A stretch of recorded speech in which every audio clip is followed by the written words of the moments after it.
जय जगन्नाथ बंधुगण आज आमे जानिबा 17 जुलाई 2024 बुधवार दिन द्वादश राशि राशिफल विषय। एही दैनिक राशिफल चंद्रंको गोचर गणना को नहीं आधारित एवं चंद्रंको गोचर गणना आम जीवन रे बहुत प्रभाव पकई थाए। तो आसंतु सर्वप्रथमे जानिबा आजिर तिथि और राशि नक्षत्र विषय। आज हेउची 17 जुलाई 2024 बुधवार आषाढ़ शुक्ल पक्ष एकादशी रात्र 9 घंटा 3 मिनिट गति द्वादशी। आज अनुराधा नक्षत्र रात्र 3 घंटा 12 मिनिट गति ज्येष्ठा नक्षत्र। आज बिछाचंद्र अहोरात्र। आजिर पर्वोत्सव सर्वसम्मत हरिशयन एकादशी। आजिर शुभ बेला प्रातः 5 घंटा 21 मिनिट दिवा 7 घंटा 8 मिनिट पर्यंत।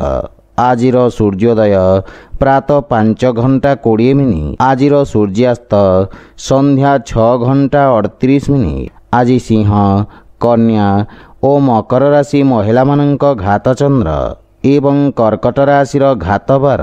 आज सिंह और आमिष खाइबा निषिद्ध। तो बंधुगण आसंतु जानिबा आजिर राशिफल विषय। ता पूर्वर आम चैनल को जो मैंने नुआ करी आछंती तले थिबा लाल रंगर सब्सक्राइब बटन को दबाई आम चैनल को सब्सक्राइब करंतु और पाखरे थिबा घंटी बटन को दबाई ऑल रे सिलेक्ट करंतु काहेकि ना आमे अपलोड करिथिबा प्रत्येक वीडियो रो नोटिफिकेशन आपण सर्वप्रथमे पाई परिबे। तो प्रथमे जानिबा मेष राशि विषय। आज सहभागितारे करा जाइथिबा कार्य रे अवरोध उत्पन्न हेबार संभावना रही। क्रोधर अधिकता आपणक क्षति करिबा तथा शत्रु माने आपणक क्षति करिबार प्रयास करिबे, किंतु आपण निज चातुर्य बलरी समस्त समस्या को सफलता पूर्वक सामना करिबे। वाणिज्य व्यवसाय क्षेत्र रे आकस्मिक लाभर स्थिति उत्पन्न हेबा, किंतु अनैतिक कार्यरू आपण दूरे रुहंतु। विद्यार्थी छात्र छात्री माननकु आशातीत सफलता पाइबा पई अधिक संघर्ष करने पड़िबा। पारिवारिक जीवन रे कोनोसी परिवार सदस्यंक सहित मतभेद हेबार संभावना रही, किंतु आपण निज वाणी द्वारा समस्त को प्रभावित करिबारे सक्षम हेबे। आपण परिवार एवं सांगमानंक सहित एक मनोरम समय अतिबाहित करिबे। जीवन साथींक सहित संपर्क अधिक मजबूत हेबा, किंतु पितांक स्वास्थ्यावस्थार विषय ध्यान रखंतु। प्रेम संपर्क मानसिक शांति और सुख प्रदान करिबा। आर्थिक स्थिति उत्तम अनुकूल रहिबा, किंतु अनैतिक उपाय द्वारा प्राप्त धन समस्या उत्पन्न करि पारे। मानसिक चाप आपणक स्वास्थ्यावस्था को खराब करि पारे, सेथिपई स्वास्थ्यावस्थार विषय ध्यान रखंतु। आज आपण असहाय व्यक्ति को साहाय्य करंतु, शुभफल पाइबे। वृष राशि। आज समाज रे आपणक द्वारा आनिथिबा सकारात्मक परिवर्तन कारणरू आपणक पद प्रतिष्ठा वृद्धि पाइबा। प्रतियोगी परीक्षा संबंधित शुभ समाचार प्राप्ति हेबा। भागीदारी रे जे कोनोसी कार्य आरंभ करिबा पई समय शुभ रहिछि एवं शांत मन रे निया जाइथिबा निर्णय आपणको इच्छाकृत सफलता प्रदान करिबा। छात्र छात्री माने किछि नुआ शिखिबार अवसर पाइबे। पारिवारिक जीवन रे आपण जीवन साथी पूर्ण समर्थन पाइबे एवं परिवार सदस्यंक परामर्श कर्म क्षेत्र रे सहायक सिद्ध हेबा। संतान पक्षरु मध्य शुभ समाचार पाई प्रसन्नता अनुभव करिबे तथा आपणक पारिवारिक सुख समृद्धि रे वृद्धि घटिबा। कोनोसी गुरुत्वपूर्ण कार्य पूर्ण करिबा पई जीवन साथींक सहित करा जाइथिबा प्रयास सफल हेबा तथा परिवार सदस्यंक संपूर्ण समर्थन प्राप्ति हेबा। आपण पितामातांक आशीर्वाद एवं मार्गदर्शन द्वारा उपकृत हेबे। प्रेम संपर्क को स्थायी संपर्क रे परिणत करिबार प्रयास सफल हेबार संभावना रही। आर्थिक स्थिति सुदृढ़ हेबाकु लागिबा एवं जदि आपण व्यवसाय रे एक नूतन निवेशक खोजुछंती ताहेले आपनंको सफलता मिलिबा। स्वास्थ्य संबंधित किछि छोट समस्या आपनंक पथरे अवरोध उत्पन्न करि पारे। आज आपण भगवान श्री राधाकृष्णंक मिलित उपासना करंतो, शुभफल पाइबे। मिथुन राशि। आज आपणक आत्मविश्वास रे वृद्धि घटिबा। व्यवसाय क्षेत्र रे ଆପଣ କିଛି ବିଶେଷ ସୁବିଧା ମଧ୍ୟ ପାଇପାରନ୍ତି।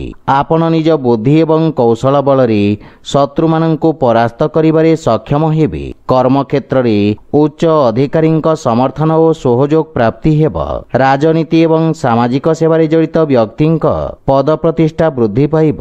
ପାରିବାରିକ ଜୀବନରେ ପାରିବାରିକ ସମ୍ପତ୍ତି ସମ୍ବନ୍ଧିତ ବିବାଦର ସମାଧାନ ହେବ ତଥା ପୈତୃକ ସମ୍ପତ୍ତି ମିଳିବାର ମଧ୍ୟ ଦୃଢ଼ ସମ୍ଭାବନା ରହିଛି। ଭାଇ ଭଉଣୀଙ୍କ ପକ୍ଷରୁ ସହଯୋଗ ମିଳିବା ସହିତ ବୟୋଜ୍ୟେଷ୍ଠଙ୍କ ଆଶୀର୍ବାଦରେ ଆପଣ ସମସ୍ତ କାର୍ଯ୍ୟରେ ସଫଳତା ପ୍ରାପ୍ତ କରିବେ। ପରିବାର ସଦସ୍ୟଙ୍କୁ ଆପଣ ସାହାଯ୍ୟ କରିବେ ତଥା ଭବିଷ୍ୟତ ଯୋଜନା ଉପରେ ଆଲୋଚନା କରି ସମସ୍ୟାର ସମାଧାନ ଖୋଜିବେ। ପ୍ରେମ ଜୀବନରେ କିଛି ସମସ୍ୟା ଦେଖାଦେଇପାରେ। ଆର୍ଥିକ ସ୍ଥିତି କ୍ଷେତ୍ରରେ ଆୟର ଉତ୍ସରେ ବୃଦ୍ଧି ଘଟିବ। ଆର୍ଥିକ ନିବେଶ ଉତ୍ତମ ଲାଭର ସ୍ଥିତି ଉତ୍ପନ୍ନ କରିବ। ସ୍ୱାସ୍ଥ୍ୟାବସ୍ଥା ସାମାନ୍ୟ ରହିବ। ଆଜି ଆପଣ ସୂର୍ଯ୍ୟ ଭଗବାନଙ୍କୁ ଜଳ ଅର୍ପଣ କରନ୍ତୁ, ଶୁଭ ଫଳ ପାଇବେ। କର୍କଟ ରାଶି, ଆଜି ଆପଣଙ୍କ ଅସମାପ୍ତ କାର୍ଯ୍ୟଗୁଡ଼ିକ ସମ୍ପୂର୍ଣ୍ଣ କରିବାକୁ ପ୍ରୟାସ କରନ୍ତୁ। କୌଣସି ନୂତନ କାର୍ଯ୍ୟ ଆରମ୍ଭ କରିବା ପାଇଁ ସମୟ ଉତ୍ତମ ନୁହେଁ। କାର୍ଯ୍ୟରେ ଆସୁଥିବା ଅବରୋଧ କାରଣରୁ ଆପଣଙ୍କ ମନ ବିଚଳିତ ରହିବ ତଥା ଆପଣଙ୍କୁ ଆଜି କିଛି ମିଶ୍ରିତ ପରିଣାମ ପ୍ରାପ୍ତି ହେବ। ସେଥିପାଇଁ ଯେକୌଣସି ନିର୍ଣ୍ଣୟ ସାବଧାନତାର ସହିତ ନିଅନ୍ତୁ। ଛାତ୍ରଛାତ୍ରୀମାନଙ୍କ ପାଇଁ ସମୟ ଅତ୍ୟନ୍ତ ଶୁଭଫଳଦାୟକ ସିଦ୍ଧ ହେବ ତଥା ନିଜ ସମସ୍ତ ଲକ୍ଷ୍ୟ ପୂରଣ କରି ଆପଣ ପିତାମାତା ଓ ଗୁରୁଜନଙ୍କୁ ଗୌରବାନ୍ୱିତ କରିବେ। ପାରିବାରିକ ଜୀବନରେ ବୈବାହିକ ଦାମ୍ପତ୍ୟ ଜୀବନ ସୁଖମୟ ହେବ। ସନ୍ତାନ ପକ୍ଷରୁ କୌଣସି ଖୁସି ଖବର ମିଳିବ ଏବଂ ପିତାଙ୍କ ମାର୍ଗଦର୍ଶନ ଓ ସହଯୋଗ ପ୍ରାପ୍ତି ହେବ ତଥା ପାରିବାରିକ ପରିବେଶ ସୁଖଦ ହେବ। ଆପଣ ଭାଇ ଭଉଣୀଙ୍କ ଠାରୁ ଆବଶ୍ୟକ ସହାୟତା ପାଇବେ। ପରିବାର ସଦସ୍ୟଙ୍କ ସହିତ ଉତ୍ତମ ସମୟ ବ୍ୟତୀତ କରିବେ କିନ୍ତୁ ପିତାମାତାଙ୍କ ସ୍ୱାସ୍ଥ୍ୟାବସ୍ଥାର ବିଷୟ ଧ୍ୟାନ ରଖନ୍ତୁ। ଆର୍ଥିକ ସ୍ଥିତି ମଧ୍ୟମ ତଥା ଆଶାଜନକ ରହିବ ଏବଂ ବ୍ୟବସାୟରେ ଇଚ୍ଛାକୃତ ଲାଭ ପାଇବା ପାଇଁ ଅଧିକ ପ୍ରୟାସ କରିବାର ଆବଶ୍ୟକତା ରହିଛି। ସ୍ୱାସ୍ଥ୍ୟାବସ୍ଥାରେ ସୁଧାର ଆସିବ। ଆଜି ଆପଣ ପକ୍ଷୀମାନଙ୍କୁ ଖାଇବାକୁ ଦିଅନ୍ତୁ, ଶୁଭ ଫଳ ପାଇବେ। ସିଂହ ରାଶି, ଆପଣଙ୍କ ରାଶିରୁ ଚତୁର୍ଥ ଭାବରେ ଚନ୍ଦ୍ରଦେବଙ୍କ ଗୋଚର ଆପଣଙ୍କ ଜୀବନରେ କିଛି ଉଚ୍ଚ ନିଚର ସ୍ଥିତି ଆଣିବ। ଲାଭ ପାଇବା ପାଇଁ ଆଉ କିଛି ସମୟ ଲାଗିବ। ସେଥିପାଇଁ ଆପଣ କିଛି ମାତ୍ରାରେ ଚିନ୍ତିତ ରହିବେ। ଆପଣ ନିଜ ବ୍ୟବସାୟର ବିସ୍ତାର କରିବାରେ ନୂତନ ଟେକ୍ନୋଲୋଜି ଏବଂ ବିଶେଷଜ୍ଞଙ୍କ ପରାମର୍ଶ ନେବେ କିନ୍ତୁ କୌଣସି ଅସୁରକ୍ଷିତ କାର୍ଯ୍ୟ କରିବା ପୂର୍ବରୁ ଭଲ ଭାବରେ ଚିନ୍ତା କରନ୍ତୁ। ପାରିବାରିକ ଜୀବନ ସାମାନ୍ୟ ସଂଘର୍ଷପୂର୍ଣ୍ଣ ରହିବ। ଛୋଟ ଛୋଟ କଥାକୁ ନେଇ ପରିବାରରେ ବାଦବିବାଦ ଦେଖାଦେଇପାରେ। ମାତାଙ୍କ ସହିତ ସମ୍ବନ୍ଧ ତଥା ତାଙ୍କ ସ୍ୱାସ୍ଥ୍ୟାବସ୍ଥାର ବିଷୟ ଧ୍ୟାନ ରଖନ୍ତୁ। କିଛି ଗୃହ ଉପକରଣ ଖରାପ ହେବା କାରଣରୁ ଗୃହର ସୁଖ ସୁବିଧାରେ ଅବରୋଧ ଉତ୍ପନ୍ନ ହୋଇପାରେ। ଏହା ସହିତ ଆପଣଙ୍କ ଅନାବଶ୍ୟକ ଖର୍ଚ୍ଚରେ ବୃଦ୍ଧି ଘଟିବ ଏବଂ କିଛି ଅପ୍ରତ୍ୟାଶିତ ସମସ୍ୟା ଉପୁଜିପାରେ। କେହି ନିଜ ଲୋକ ଆପଣଙ୍କ ବିରୁଦ୍ଧରେ ଷଡ଼ଯନ୍ତ୍ର ରଚିପାରନ୍ତି। ସେଥିପାଇଁ ବିଶେଷ ସାବଧାନ ରୁହନ୍ତୁ ଅନ୍ୟଥା କ୍ଷତିର ସମ୍ଭାବନା ରହିଛି। ଆର୍ଥିକ ସ୍ଥିତି ଦୃଷ୍ଟିରୁ ଦିନଟି ସାମାନ୍ୟ ରହିବ ତଥା ଧନର ଅଭାବ କିଛି କାର୍ଯ୍ୟରେ ଅସ୍ଥାୟୀ ଅବରୋଧ ଉତ୍ପନ୍ନ କରିବ। କିଛି ମାନସିକ ଚାପ ଆପଣଙ୍କୁ ହଇରାଣ କରିବ। ସେଥିପାଇଁ ମନକୁ ଶାନ୍ତ ଓ ଏକାଗ୍ର ରଖିବାର ପ୍ରୟାସ କରନ୍ତୁ। ଆଜି ଆପଣ ହନୁମାନ ଚାଲିସାର ପାଠ କରନ୍ତୁ, ଶୁଭ ଫଳ ପାଇବେ। କନ୍ୟା ରାଶି, ଆଜି ଆପଣଙ୍କୁ ସାମାଜିକ କ୍ଷେତ୍ରରୁ ପ୍ରୋତ୍ସାହନ ପ୍ରାପ୍ତି ହେବ। ଆପଣଙ୍କ ସମସ୍ତ କାର୍ଯ୍ୟ ସହଜ ଓ ସଫଳତାର ସହିତ ସମାପ୍ତ ହେବ। ଚାକିରି ଏବଂ ବ୍ୟବସାୟରେ ଆପଣଙ୍କ ଦାୟିତ୍ୱର ବିସ୍ତାର ହେବ। ବିଦ୍ୟାର୍ଥୀ ଛାତ୍ରଛାତ୍ରୀମାନଙ୍କ ପାଇଁ ସମୟ ଉତ୍ତମ ଅନୁକୂଳ ରହିଛି ତଥା ଆପଣ ଶିକ୍ଷକଙ୍କ ସମର୍ଥନ ପାଇବେ। ଦୀର୍ଘ ଦିନର ସମସ୍ୟା ସମାଧାନ ହେବ କିନ୍ତୁ ଆକସ୍ମିକ ସ୍ଥାନାନ୍ତରଣ ହେବାର ମଧ୍ୟ ସମ୍ଭାବନା ରହିଛି ଏବଂ ଆପଣ ସାମାଜିକ ସେବାରେ ଅଂଶଗ୍ରହଣ କରିବେ ଯାହାଫଳରେ ଲୋକମାନେ ଆପଣଙ୍କ ପ୍ରଶଂସା କରିବେ। ପାରିବାରିକ ଜୀବନରେ ଆପଣଙ୍କ ବାଣୀ ପ୍ରଭାବଶାଳୀ ଏବଂ ଚମତ୍କାରିକ ରହିବ। ପରିବାର ସଦସ୍ୟଙ୍କ ସହିତ ନମ୍ରତାପୂର୍ଣ୍ଣ ବ୍ୟବହାର ଦ୍ୱାରା ଲାଭ ଏବଂ ମାନସିକ ଶାନ୍ତି ମିଳିବ। ଗୃହର ବୟୋଜ୍ୟେଷ୍ଠ ତଥା ଅଜାୟୀଙ୍କ ଠାରୁ ସ୍ନେହ ଏବଂ ଆଶୀର୍ବାଦ ମିଳିବ। ଆପଣ ପରିବାରର ସମ୍ପୂର୍ଣ୍ଣ ସମର୍ଥନ ପାଇବେ। ସାନ ଭାଇ ଭଉଣୀଙ୍କ ପକ୍ଷରୁ ସାହାଯ୍ୟ ସହଯୋଗ ମିଳିବ। ଗୃହରେ କିଛି ମାଙ୍ଗଳିକ କାର୍ଯ୍ୟର ରୂପରେଖା ପ୍ରସ୍ତୁତ କରିବେ ଏବଂ ଆର୍ଥିକ ସ୍ଥିତି କ୍ଷେତ୍ରରେ କିଛି ନୂତନ କାର୍ଯ୍ୟ ବା କିଛି ଅତିରିକ୍ତ ଆୟର ଉତ୍ସ ଖୋଜିବେ। ସ୍ୱାସ୍ଥ୍ୟାବସ୍ଥା ସାମାନ୍ୟ ରହିବ, କିନ୍ତୁ ଖାଦ୍ୟପେୟ ପ୍ରତି ସାବଧାନ ରୁହନ୍ତୁ। ଆଜି ଆପଣ ଗରିବ ଲୋକଙ୍କୁ ଖାଇବାକୁ ଦିଅନ୍ତୁ, ଶୁଭଫଳ ପାଇବେ। ତୁଳା ରାଶି, ଆଜି ଆପଣଙ୍କ ବ୍ୟବସାୟରେ ଲାଭର ସ୍ଥିତି ବିକଶିତ ହେବ। କର୍ମକ୍ଷେତ୍ରରେ ନୂତନ ଅବସର ପ୍ରାପ୍ତି ହେବ ତଥା ଆପଣ ଲୋକଙ୍କୁ ସାହାଯ୍ୟ କରିବାର ସୁଯୋଗ ପାଇବେ। ଲେଖନ ଶିକ୍ଷା ଏବଂ ଅଧ୍ୟାପକ କ୍ଷେତ୍ରରେ ଜଡ଼ିତ ବ୍ୟକ୍ତି ବିଶେଷ ଉପକୃତ ହେବେ। ସେୟାର ମାର୍କେଟ ଆଦି ନିବେଶ ଆପଣଙ୍କ ପାଇଁ ଲାଭଦାୟକ ପ୍ରମାଣିତ ହେବ। ବ୍ୟବସାୟ କ୍ଷେତ୍ରରେ ନିଆଯାଇଥିବା ରିସ୍କ ଲାଭଦାୟକ ସିଦ୍ଧ ହେବ। ପାରିବାରିକ ଜୀବନରେ ପରିବାର ସଦସ୍ୟଙ୍କ ସାହାଯ୍ୟରେ ଆପଣ ବୃତ୍ତିଗତ ସଫଳତା ପ୍ରାପ୍ତ କରିବେ ଏବଂ ଭବିଷ୍ୟତ ପାଇଁ ସମ୍ଭାବ୍ୟତାର ନୂତନ ଦ୍ୱାର ଖୋଲିବ। ପରିବାର ସଦସ୍ୟଙ୍କୁ ଆପଣ ସାହାଯ୍ୟ କରିବେ ଏବଂ ଭାଇ ଭଉଣୀଙ୍କ ପକ୍ଷରୁ ମାର୍ଗଦର୍ଶନ ପ୍ରାପ୍ତି ହେବ। ଜୀବନସାଥୀଙ୍କ ସ୍ୱାସ୍ଥ୍ୟାବସ୍ଥାରେ ଉନ୍ନତି ହେବ ଏବଂ ସନ୍ତାନର ପ୍ରତୀକ୍ଷା କରିଥିବା ବ୍ୟକ୍ତିଙ୍କୁ ସୁଖଦ ସମାଚାର ମିଳିବ। ଆର୍ଥିକ ସ୍ଥିତି କ୍ଷେତ୍ରରେ ନିଶ୍ଚିତ ଉନ୍ନତି ହେବ ତଥା ନିବେଶରୁ ମଧ୍ୟ ଲାଭର ପ୍ରବଳ ଯୋଗ ରହିଛି। ସ୍ୱାସ୍ଥ୍ୟାବସ୍ଥା ଉତ୍ତମ ଅନୁକୂଳ ରହିବ, କିନ୍ତୁ ଆପଣ ଜୀବନସାଥୀଙ୍କ ସ୍ୱାସ୍ଥ୍ୟ ପ୍ରତି ବିଶେଷ ଧ୍ୟାନ ଦିଅନ୍ତୁ। ଆଜି ଆପଣ ଅସହାୟ ଲୋକଙ୍କୁ ସାହାଯ୍ୟ କରନ୍ତୁ, ଶୁଭଫଳ ପାଇବେ। ବିଛା ରାଶି, ଆଜି ଆପଣଙ୍କ ଭିତରେ ଏକ ନୂତନ ସକାରାତ୍ମକ ଶକ୍ତିର ସଞ୍ଚାର ହେବ। ଏକାଗ୍ରତା ସହିତ ନିଜ କାର୍ଯ୍ୟ ସମାପ୍ତ କରିବାରେ ଆପଣ ସଫଳତା ପାଇବେ ତଥା ଆପଣ ନିଜ ବୁଦ୍ଧି ବଳରେ ବ୍ୟବସାୟରେ ଆସୁଥିବା ପରିବର୍ତ୍ତନ ଗୁଡ଼ିକୁ ଉତ୍ତମ ଅନୁକୂଳ କରିବାରେ ସକ୍ଷମ ହେବେ। ରୋଜଗାର କ୍ଷେତ୍ରରେ ସ୍ଥିତି ସାମାନ୍ୟ ରହିବ ଏବଂ ଆପଣ ବ୍ୟବସାୟର ପରିସ୍ଥିତି ଅନୁସାରେ ପରିବର୍ତ୍ତନ କରିବେ। ବିଦ୍ୟାର୍ଥୀ ଛାତ୍ରଛାତ୍ରୀମାନେ ସଫଳତା ଏବଂ ଶିକ୍ଷକଙ୍କ ମାର୍ଗଦର୍ଶନ ପାଇବେ। ପାରିବାରିକ ଜୀବନରେ ସନ୍ତାନ ସମ୍ବନ୍ଧିତ କୌଣସି ବହୁ ପ୍ରତୀକ୍ଷିତ ଶୁଭ ସମାଚାର ପ୍ରାପ୍ତି ହେବାର ଦୃଢ଼ ସମ୍ଭାବନା ରହିଛି। ଭବିଷ୍ୟତ ଯୋଜନା ପାଇଁ ପିତାଙ୍କ ପରାମର୍ଶ ସହାୟକ ସିଦ୍ଧ ହେବ। ଜୀବନ ସାଥୀଙ୍କ ସହିତ ସମ୍ପର୍କ ସୁଦୃଢ଼ ହେବ ଏବଂ ଆପଣ ପାରିବାରିକ ସୁଖ ସୁବିଧାରେ ଖର୍ଚ୍ଚ କରିବେ। ପ୍ରେମ ଜୀବନରେ ଆପଣ ଏକ ନୂତନ ସତେଜତା ଅନୁଭବ କରିବେ। ଆର୍ଥିକ ସ୍ଥିତି ଉତ୍ତମ ଅନୁକୂଳ ରହିବ, କିନ୍ତୁ ବ୍ୟବସାୟିକ ସ୍ଥିତିକୁ ଧ୍ୟାନରେ ରଖି ନିବେଶ କରନ୍ତୁ। ସ୍ୱାସ୍ଥ୍ୟାବସ୍ଥାରେ ଆଖି ସମ୍ବନ୍ଧିତ ସ୍ୱାସ୍ଥ୍ୟ ସମସ୍ୟାର ବିଷୟ ଧ୍ୟାନ ରଖନ୍ତୁ। ଆଜି ଆପଣ ଶ୍ରୀ ବିଷ୍ଣୁ ସହସ୍ରନାମର ପାଠ କରନ୍ତୁ, ଶୁଭଫଳ ପାଇବେ। ଧନୁ ରାଶି, ଆପଣଙ୍କ ରାଶିରୁ ଦ୍ୱାଦଶ ଭାବରେ ଚନ୍ଦ୍ରଦେବଙ୍କ ଗୋଚର ଆପଣଙ୍କ ଅନାବଶ୍ୟକ ଖର୍ଚ୍ଚରେ ବୃଦ୍ଧି କରିବ। ଅସାମଞ୍ଜସ୍ୟର ସ୍ଥିତି ଆପଣଙ୍କ କାର୍ଯ୍ୟରେ ଅବରୋଧ ସୃଷ୍ଟି କରିବ ତଥା ଆପଣଙ୍କୁ ଇଚ୍ଛାକୃତ ପରିଣାମ ପ୍ରାପ୍ତ କରିବାରେ ବିଳମ୍ବ ହେବ। କର୍ମକ୍ଷେତ୍ରରେ କିଛି ଅପ୍ରୀତିକର ପରିସ୍ଥିତି ଦେଖାଦେଇପାରେ, କିନ୍ତୁ ଏହି ସମୟ ଆପଣଙ୍କୁ ନିଜ ଲମ୍ବିତ କାର୍ଯ୍ୟକୁ ପୂର୍ଣ୍ଣ କରିବାର ଅବସର ପ୍ରଦାନ କରିବ। କିନ୍ତୁ କୌଣସି ନୂତନ କାର୍ଯ୍ୟ ହାତକୁ ନିଅନ୍ତୁ ନାହିଁ ଏବଂ ଅସୁରକ୍ଷିତ କାର୍ଯ୍ୟରୁ ଦୂରେଇ ରୁହନ୍ତୁ। ବିଶେଷ କରି ସେୟାର ମାର୍କେଟ ଆଦି ନିବେଶରୁ ଦୂରେଇ ରହିବା ଉଚିତ। ପାରିବାରିକ ଜୀବନରେ ପାରିବାରିକ ସ୍ଥିତି ସାମାନ୍ୟ ସଂଘର୍ଷପୂର୍ଣ୍ଣ ରହିବ।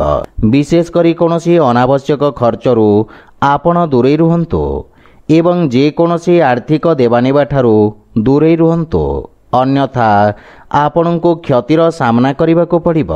ଭାଇ ଭଉଣୀଙ୍କ ସାହାଯ୍ୟରେ ଆପଣ ସମସ୍ତ ସମସ୍ୟାରୁ ମୁକ୍ତି ପାଇବେ। ପ୍ରେମ ଜୀବନରେ କିଛି ବିଚ୍ଛିନ୍ନତା ସମ୍ପର୍କରେ ମତଭେଦ ଆଣିପାରେ। ଆର୍ଥିକ ସ୍ଥିତି ମଧ୍ୟମ ଧରଣର ରହିବ ଏବଂ ସମସ୍ତ ପ୍ରକାର ନିବେଶ ଏବଂ ସମ୍ପତ୍ତି କ୍ରୟ ବିକ୍ରୟକୁ ସଠିକ୍ ସମୟ ପର୍ଯ୍ୟନ୍ତ ଟାଳି ଦିଅନ୍ତୁ। ସ୍ୱାସ୍ଥ୍ୟାବସ୍ଥାରେ ଉଚ୍ଚ ରକ୍ତଚାପ ଏବଂ ମଧୁମେହରେ ପୀଡ଼ିତ ରୋଗୀମାନେ କଷ୍ଟ ଭୋଗିବାର ସମ୍ଭାବନା ରହିଛି। ଆଜି ଆପଣ ଦୁର୍ଗା ସପ୍ତଶତୀ ପାଠ କରନ୍ତୁ, ଶୁଭଫଳ ପାଇବେ। ମକର ରାଶି, ଆଜି ରୋଜଗାର କ୍ଷେତ୍ରରେ ସଫଳତାର ସମ୍ଭାବନା ରହିଛି। ଏବଂ ବହୁ ପ୍ରତୀକ୍ଷିତ ଶୁଭ ସମାଚାର ପାଇବାର ସମ୍ଭାବନା ରହିଛି। ଆପଣଙ୍କ ବ୍ୟବସାୟର ପରିସ୍ଥିତି ଅନୁଯାୟୀ ଆପଣ ପରିବର୍ତ୍ତନ କରିବେ ତଥା ଆପଣଙ୍କ ସାମାଜିକ ସର୍କଲ ବୃଦ୍ଧି ପାଇବ।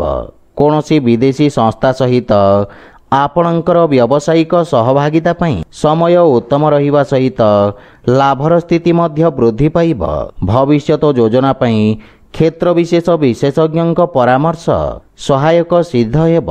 ପାରିବାରିକ ଜୀବନରେ ପିତାଙ୍କ ସହିତ ସମ୍ପର୍କ ସୁଦୃଢ଼ ହେବ ତଥା ସନ୍ତାନ ପକ୍ଷରୁ କୌଣସି ସୁଖଦ ସମାଚାର ଆପଣଙ୍କୁ ଖୁସି ପ୍ରଦାନ କରିବ। ସନ୍ତାନ ନିଜ କାର୍ଯ୍ୟରେ ବିଶେଷ ଉନ୍ନତି କରିବେ। କର୍ମକ୍ଷେତ୍ରରେ ଥିବା ସମସ୍ୟାର ମୁକାବିଲା କରିବାରେ ବନ୍ଧୁମିତ୍ର ଆପଣଙ୍କୁ ସାହାଯ୍ୟ କରିବେ। ପ୍ରେମ ଜୀବନରେ ଆପଣ ନୂତନ ଉତ୍ସାହ ଅନୁଭବ କରିବେ, କିନ୍ତୁ ଆପଣ ନିଜ ଭାଷା ତଥା ଭାଷାଶୈଳୀ ପ୍ରତି ଧ୍ୟାନ ଦେବା ଉଚିତ। ଆର୍ଥିକ ସ୍ଥିତି ଉତ୍ତମ ଅନୁକୂଳ ରହିବ ଏବଂ ବ୍ୟବସାୟୀମାନେ ବିଶେଷ ଲାଭବାନ ହେବେ। ସ୍ୱାସ୍ଥ୍ୟ ଅବସ୍ଥାରେ ଚର୍ମ ସମ୍ବନ୍ଧିତ ରୋଗରୁ ଆପଣ ମୁକ୍ତି ପାଇବେ। ଆଜି ଆପଣ ଗୋମାତାଙ୍କୁ ଖାଇବାକୁ ଦିଅନ୍ତୁ, ଶୁଭ ଫଳ ପାଇବେ। କୁମ୍ଭ ରାଶି, ଆଜି କର୍ମକ୍ଷେତ୍ରରେ ଆପଣଙ୍କ ସମ୍ମାନ ଏବଂ ଖ୍ୟାତି ବୃଦ୍ଧି ପାଇବ ଏବଂ ଅଧିକାରୀ ପକ୍ଷରୁ ସମ୍ପୂର୍ଣ୍ଣ ସହଯୋଗ ପ୍ରାପ୍ତି ହେବ। ବାଣିଜ୍ୟ ବ୍ୟବସାୟର ବିସ୍ତାର ଯୋଜନାରେ ଆପଣ କାର୍ଯ୍ୟ କରିବେ, ଯାହାଫଳରେ ମାନସିକ ସନ୍ତୁଷ୍ଟି ଅନୁଭବ ହେବ। ଅସ୍ତ୍ରଶସ୍ତ୍ର ଉତ୍ପାଦନ ଏବଂ କ୍ରୀଡ଼ା ସହିତ ଜଡ଼ିତ ବ୍ୟକ୍ତିମାନେ ବିଶେଷ ଉପକୃତ ହେବେ। ବିଦ୍ୟାର୍ଥୀ ଛାତ୍ରଛାତ୍ରୀମାନେ ଭବିଷ୍ୟତର ଆବଶ୍ୟକତା ଅନୁସାରେ ବ୍ୟବସାୟ ତଥା ତାହାର ଅନୁରୂପ ଆବଶ୍ୟକ କୌଶଳର ଚୟନ କରିବେ। ପାରିବାରିକ ଜୀବନରେ ପିତାଙ୍କ ଠାରୁ ମାର୍ଗଦର୍ଶନ ଏବଂ ସମର୍ଥନ ପ୍ରାପ୍ତି ହେବ। ପାରିବାରିକ ସ୍ଥିତି ଆପଣଙ୍କ ସପକ୍ଷରେ ରହିବ ଏବଂ ଜୀବନସାଥୀ ଆପଣଙ୍କ ସମସ୍ତ ପ୍ରୟାସରେ ଆପଣଙ୍କୁ ସମ୍ପୂର୍ଣ୍ଣ ସମର୍ଥନ କରିବେ। ସନ୍ତାନ ପକ୍ଷରୁ ମଧ୍ୟ ରୋଜଗାର ସମ୍ବନ୍ଧିତ କିଛି ଭଲ ଖବର ପ୍ରାପ୍ତି ହେବ। ପ୍ରେମ ସମ୍ପର୍କରେ ଅଧିକ ଉପେକ୍ଷା ରହିବ, କିନ୍ତୁ ଆର୍ଥିକ ସ୍ଥିତି କ୍ଷେତ୍ରରେ ଆୟର ନୂତନ ଉତ୍ସ ବିକଶିତ ହେବା ସହିତ ଉତ୍ତମ ଲାଭ ପ୍ରାପ୍ତି ହେବ। ସ୍ୱାସ୍ଥ୍ୟ ଦୃଷ୍ଟିରୁ ଆପଣ ଶାରୀରିକ ଭାବରେ ସମର୍ଥ ଓ ଊର୍ଜାବାନ ଅନୁଭବ କରିବେ। ଆଜି ଆପଣ ହନୁମାନ ଚାଳିଶାର ପାଠ କରନ୍ତୁ, ଶୁଭ ଫଳ ପାଇବେ। ମୀନ ରାଶି, ଆଜି ଭାଗ୍ୟ ଆପଣଙ୍କ ସପକ୍ଷରେ ରହିବ। ଆପଣଙ୍କ ଦ୍ୱାରା କରାଯାଇଥିବା ସାମାଜିକ କାର୍ଯ୍ୟ ସୋସିଆଲ ମିଡ଼ିଆରେ ପ୍ରଶଂସିତ ହେବ। ନୃତ୍ୟ ଏବଂ ସଙ୍ଗୀତ କ୍ଷେତ୍ରରେ ଜଡ଼ିତ ବ୍ୟକ୍ତିଙ୍କ ଖ୍ୟାତି ଓ ସମ୍ମାନ ପ୍ରାପ୍ତି ହେବ ଏବଂ ଛାତ୍ରଛାତ୍ରୀମାନଙ୍କ ପାଇଁ ମଧ୍ୟ ସମୟ ଉତ୍ତମ ଅନୁକୂଳ ରହିବ ଏବଂ ଆପଣ କଠିନ ପରିଶ୍ରମ କରି ଉତ୍ତମ ପରିଣାମ ଅର୍ଜନ କରିବାରେ ସକ୍ଷମ ହେବେ। ବାଣିଜ୍ୟ ବ୍ୟବସାୟ କ୍ଷେତ୍ରରେ ଲାଭର ନୂତନ ଅବସର ମିଳିବ। ପାରିବାରିକ ଜୀବନରେ ବ୍ୟବସାୟିକ ବ୍ୟସ୍ତତା ହେତୁ ଆପଣ ପରିବାରକୁ ସମୟ ଦେବାରେ ଅକ୍ଷମ ହେବେ, କିନ୍ତୁ ଆପଣ ପରିବାରର ସମ୍ପୂର୍ଣ୍ଣ ସମର୍ଥନ ପାଇବେ। ଭାଇ ଭଉଣୀଙ୍କ ସହିତ ସମ୍ପର୍କ ସୁଦୃଢ଼ ହେବ ତଥା ସମ୍ପର୍କରେ ଥିବା ଦୂରତାର ସମାପ୍ତ ହେବ। ପିତାମାତାଙ୍କ ଆଶୀର୍ବାଦରେ ଆପଣ ସମସ୍ତ କାର୍ଯ୍ୟରେ ସଫଳତା ପାଇବେ। ପାରିବାରିକ ଜୀବନରେ ସୁଖ ଶାନ୍ତିର ବାତାବରଣ ଲାଗି ରହିବ। ପ୍ରେମ ସମ୍ପର୍କରେ ପ୍ରଗାଢ଼ତା ଆସିବ।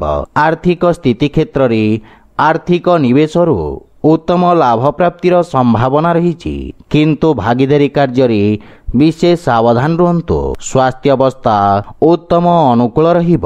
ଆଜି ଆପଣ ପକ୍ଷୀଙ୍କୁ ଦାନା ଖାଇବାକୁ ଦିଅନ୍ତୁ, ଶୁଭ ଫଳ ପାଇବେ। ତ ବନ୍ଧୁଗଣ, ଏହା ଥିଲା ଆଜିର ରାଶିଫଳ ବିଷୟରେ। ଯଦି ଭିଡ଼ିଓଟି ଆପଣମାନଙ୍କୁ ଭଲ ଲାଗିଥାଏ ଲାଇକ୍ ସେୟାର ଓ କମେଣ୍ଟ କରି ଜଣାନ୍ତୁ ଏବଂ ଆମ ଚ୍ୟାନେଲକୁ ସବସ୍କ୍ରାଇବ୍ କରନ୍ତୁ। ଜୟ ଜଗନ୍ନାଥ।